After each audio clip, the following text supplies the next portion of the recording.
While on the train to Prague, I had an unexpected, delicious meal. At first glance, you probably have the same reaction as me.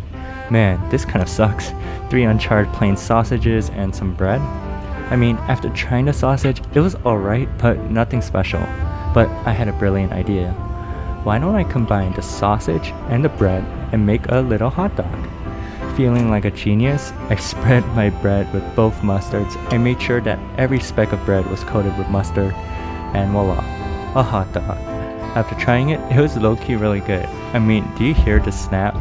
The unseasoned bread became an acidic, spicy platform for the sausage to be seasoned in and delivered into my mouth. I think I paid around 12 euros for this train meal, and I would definitely do it again. That's how good it was. Once I landed in Prague, I checked out this restaurant close to the hotel. I started off with a beer and it was really refreshing. In terms of mains, we got some roasted potatoes and boneless pork knuckle. Trying the pork is really good. Like, the pork just rips apart, but it isn't so tender that it loses all texture. The pork was also marinated in this rich stew that was just a tad bit salty, but very delicious. The pork knuckle also came with some bread, so I had to make a sandwich, some pork, then onions, and straight into my mouth. This dish was so good that I had to order another dish. Next up was this beef goulash. I believe the goulash is a very traditional dish in Prague, and it is basically a meat stew with an assortment of vegetables. In terms of taste, it was a bit salty, and I would say the pork knuckle was a tad bit better. Fortunately, it came with some bread, and it cut through the saltiness. I forgot about the potatoes, but to be honest, they're really good, perfectly roasted. Imagine waking up in Prague, not expecting much from your hotel, but you discover something that makes your day a whole lot better. A free breakfast spread. As I strolled over to the breakfast buffet, there was some meat and cheese, so I got some. Naturally, I had to stroll over to the bread selection so that I could make a sandwich. There were some fancy breads, but I really wanted a crisp toast. In terms of the sandwich, I layered some cheese on top of the recently toasted toast so it could melt a little. Then I layered my meats, which I think were some sort of salami and pepperoni. Overall, pretty good. The sausages were also very good. I really liked this first sausage. It was a spicy, salty sausage, and eating with the mustard just puts it over the top. Man, during my trip in Europe, my love for mustard has grown exponentially. Anyways, the more tubular shaped sausage was alright. The scrambled eggs were nicely seasoned and not dried out like most hotel breakfasts. Can't really complain with the breakfast selection at this hotel. They even had this chocolate cheesecake which was a bit dry, but still good overall. So let me tell you about my adventure in Prague. It was like stepping into a fairy tale. The city was so breathtakingly pretty that it felt like something straight out of a storybook. But you know what made it even more magical? These little ice cream churro cakes that kept popping up everywhere. Turns out they're called chimney cakes. It seemed like the most touristy thing to do, but I had to try one. So I ordered a half and half combo in an ordinary chimney cake, and let me tell you, the ice cream was something else. It was surprisingly rich and flavorful considering it was just soft serve. The only unfortunate thing is that the cake, or like the bread part, was piping hot and my ice cream melted surprisingly fast. But hey, at least it meant that the bread was freshly made. Other than that minor meltdown, the chimney cake was pretty damn amazing. I couldn't help but wonder why these delightful treats aren't more popular in the US. It's like having a churro and ice cream all wrapped up in one perfect package. After being in Europe for a while and savoring a variety of meats from pork knuckles to sausages, I was on the hunt for some seafood.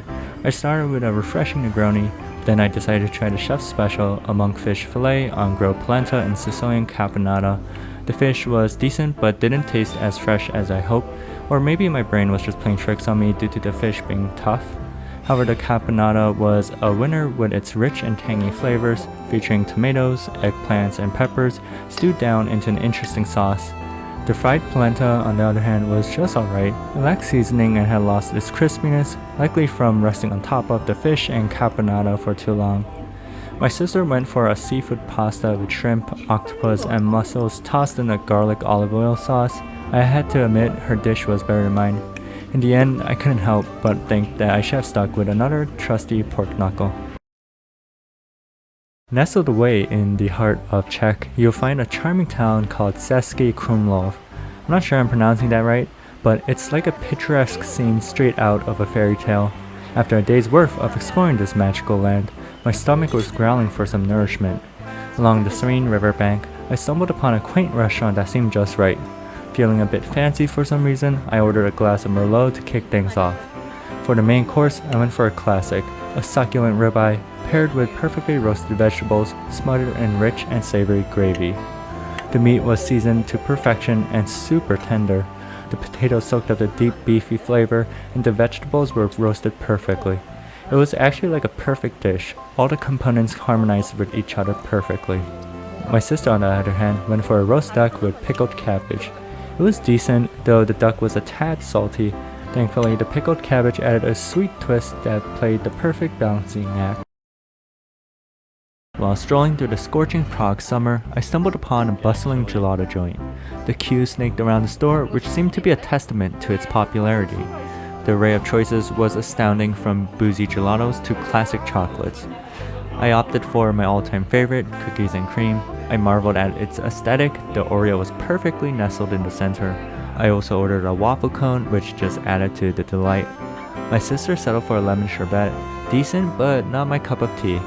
In the end, I would assume the lengthy line was due to the extensive flavor selection, and the gelato was pretty good.